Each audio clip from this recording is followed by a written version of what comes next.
Hello students, let's read the question. So the question is number of ATP produced by succinate if it gets oxidized in Krebs cycle and its product are used in ETS is. पूछा गया है कि कितने number of ATP produce होंगे अगर succinate जो oxidise होगा Krebs cycle में और जो उसका प्रोडक्ट है वो यूज़ किया जाएगा ETS में, इलेक्ट्रॉन ट्रांसपोर्ट सिस्टम में. तो अगर हम देखें तो Krebs साइकिल की अगर हम बात करें, Krebs साइकिल में सबसे पहले जो होगा यहाँ पे ऑक्जेलो एसिटेट जो होगा, ये जो 4 कार्बन कंपाउंड है यहाँ पे एसिटाइल कोए जो है इसके साथ क्या फॉर्म करेगा, यहाँ पे ऐड होके यहाँ पे फॉर्म करेगा सिट्रेट. सिट्रेट क्या है, 6 कार्बन कंपाउंड है. सिट्रेट से क्या फॉर्म होगा, आइसोसिट्रेट. आइसोसिट्रेट जो है ये भी 6 कार्बन कंपाउंड है. आइसोसिट्रेट से यहाँ पे क्या फॉर्म होगा, अल्फा कीटो ग्लूटरेट. ये क्या होगा कि यहाँ पे ये 5 कार्बन कंपाउंड है क्योंकि यहाँ पे क्या हुआ, यहाँ पे CO2 जो है वो रिमूव हुआ, एक कार्बन यहाँ रिमूव हुआ. इसके साथ साथ यहाँ पे क्या होगा, एक NaDH2 का यहाँ पे प्रोडक्शन हो रहा है. तो ये हो रहा है. नेक्स्ट अल्फा कीटो ग्लूटरेट से क्या फॉर्म होता है, इससे फॉर्म होगा सक्सिनाइल कोए.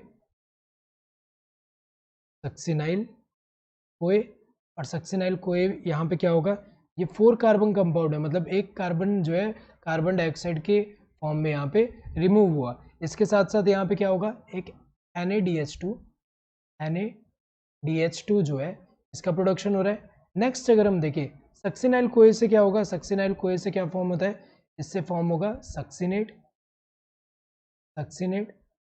हमें पता है ये भी 4 कार्बन ही है, लेकिन इसके प्रोडक्शन में यहाँ जब इससे ये फॉर्म हो रहा है तो एक GTP का प्रोडक्शन होता है, यहाँ पे GTP का यहाँ पे प्रोडक्शन होता है.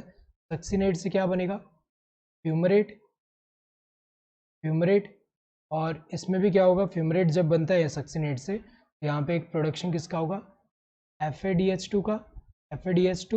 देन फ्यूमरेट से क्या होगा, फ्यूमरेट से मैलेट बनेगा, मैलेट बनता है. एंड मैलेट से क्या बनेगा, ऑक्जेलो एसिटेट. इसमें एक प्रोडक्शन होगा NaDH2 का.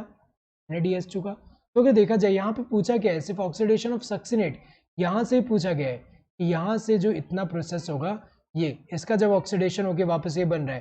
तो अगर हम देखें सिर्फ इतना ही पूछा गया है, तो जब इतना ही पूछा गया है तो यहाँ पे क्या क्या फॉर्म हो रहा है, एक FADH2 और एक NaDH2 फॉर्म हो रहा है. सो 1 FADH2 फॉर्म हो रहा है, यहाँ प्रोड्यूस हो रहा है 1 FADH2 फॉर्म हो रहा है, और एक क्या हो रहा है, NaDH2 फॉर्म हो रहा है यहाँ पे. तो अगर हम देखें एक FADH2 कितना प्रोड्यूस करता है, 2 ATP प्रोड्यूस करता है. ETS में अगर जाएगा, जब यहाँ पे FADH2 ETS में जाएगा तो 2 ATP प्रोड्यूस करेगा. एक NaDH2 जो है ये जाएगा ETS में, तो ETS में जाके क्या प्रोड्यूस करेगा, ये 3 ATP प्रोड्यूस करेगा. तो अगर टोटल अगर हम देखें इसका सक्सिनेट का ऑक्सीडेशन से एक ये यहाँ प्रोड्यूस हो रहा है, एक ये, सो टोटल कितना होगा, टोटल 5 ATP प्रोड्यूस होगा. तो अगर देखा जाए करेक्ट आंसर क्या होगा, 5 ATP. Correct answer would be this first one.